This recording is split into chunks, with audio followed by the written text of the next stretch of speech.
Hi y'all, welcome to my shop. Common problem reported on the PM2014 is it either starts off or it develops a ticking sound. I'll show you what that sounds like in a minute.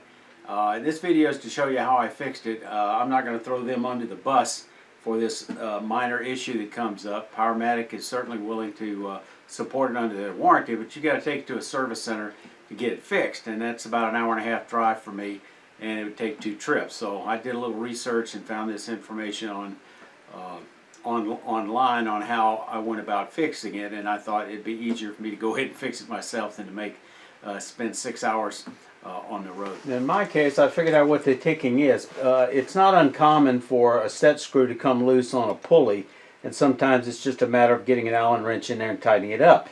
In this case, it's a little more complex than that, in that it's caused by the stop collar, that is the collar that the spindle lock goes into, being loose. And what I discovered that by shining a light in here and getting my finger back in there and touching the stop collar, and I could feel that it was loose.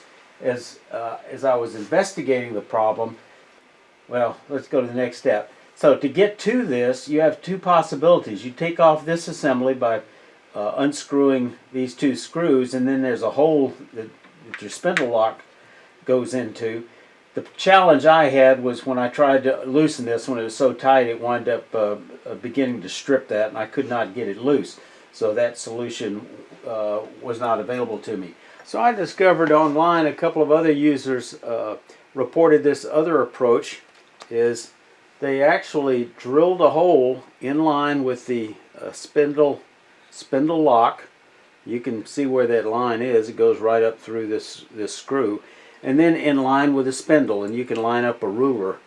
So draw a fine line here with a fine felt tip pen, very fine line. Line up a ruler here and mark it and drill a hole, and you're going to get pretty close. Now, a 1/8 inch hole will allow you to get a Allen wrench in there.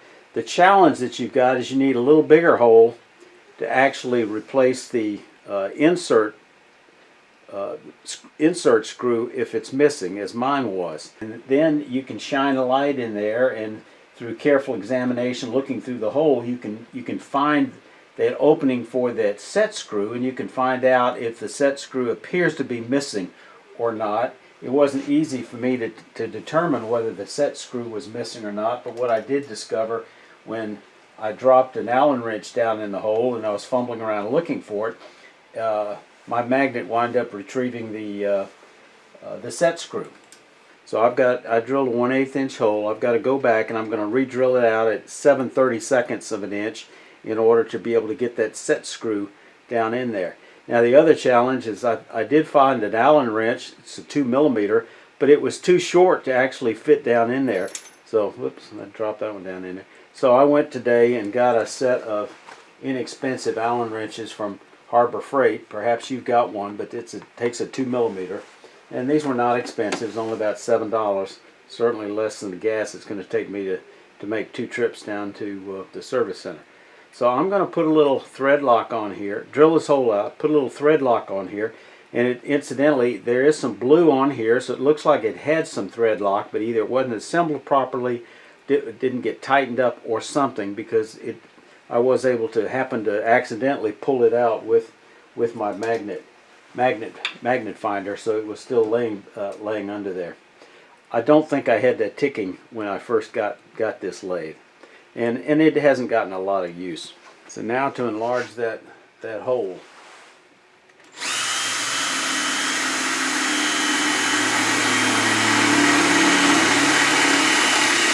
I probably ought to put a little bit of machine oil on here.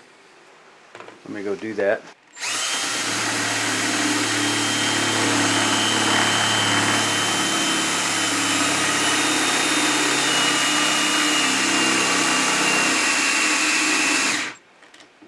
Well, looks like I killed the battery. I know for some people, accomplishing this task by drilling through this bit of cast iron, which might be, oh, I don't know, I'm guessing 1/4 inch thick, might seem like a daunting task, but with a sharp drill bit and a little bit of oil, it wasn't that difficult.